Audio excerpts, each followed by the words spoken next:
সূরা আল মাউন কোরআনের ৩০তম পারার ১০৭ নম্বর সূরা। এর আয়াত সংখ্যা ৭। এই সূরাকে সূরা দিন বা সূরা তাকজিবও বলা হয়।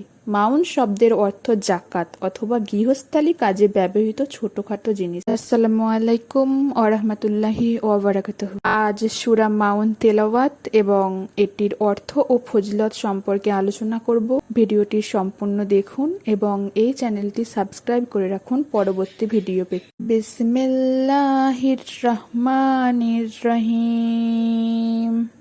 আরাআইতাল্লাযী ইউকাজ্জিবু বিদ্দীন। অর্থ, তুমি কি তাকে দেখেছো যে আখিরাতের পুরস্কার ও শাস্তিকে মিথ্যা বলছে? ফাযালিকাল্লাযী ইয়াদুউল ইয়াতীম।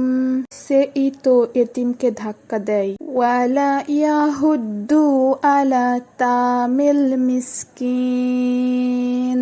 এবং মিসকিনকে খাবার দিতে উদ্বুদ্ধ করে না। ফাওয়াইলুল লিল মুসাল্লিন।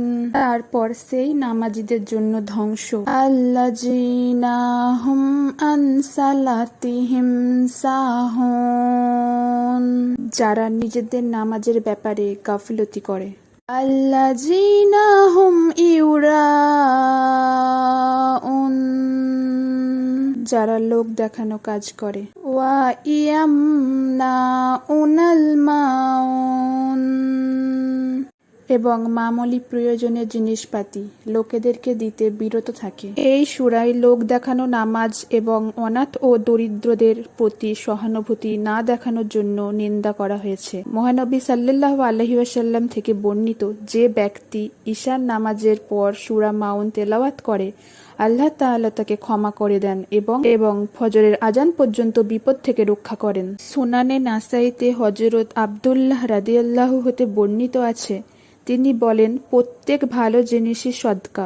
ডোল, হাঁড়ি, বালতি, চালুনি, কোদাল, দা, কুড়াল, ডেকচি ইত্যাদি দেওয়াকে রাসূল সাল্লাল্লাহু আলাইহি ওয়াসাল্লামের আমলে আমরা মাউন নামে অভিহিত করতাম। এই সূরায় কিয়ামতকে অমান্য করার, অনাথের প্রতি কঠোরতার, দরিদ্রদের আহার করাতে রাজি না হওয়ার, লোক দেখানো উপাসনা এবং নামাজে অনীহা ও অমনোযোগী হওয়ার নিন্দার বিষয় উল্লেখিত হয়েছে। সূরা মাউনের মূল বিষয় হল, যারা কিয়ামতকে অস্বীকার করে, এতিম ও অভাবীদের সাহায্য করে না, লোক দেখানোর জন্য নামাজ পড়ে এবং যারা সামান্য জিনিসও দান করতে রাজি হয় না, তাদের চরিত্র এবং কাজের সমালোচনা করা। আজকের ভিডিওটি এই পর্যন্তই। ভালো লাগলে অবশ্যই একটি লাইক ও কমেন্ট করবেন।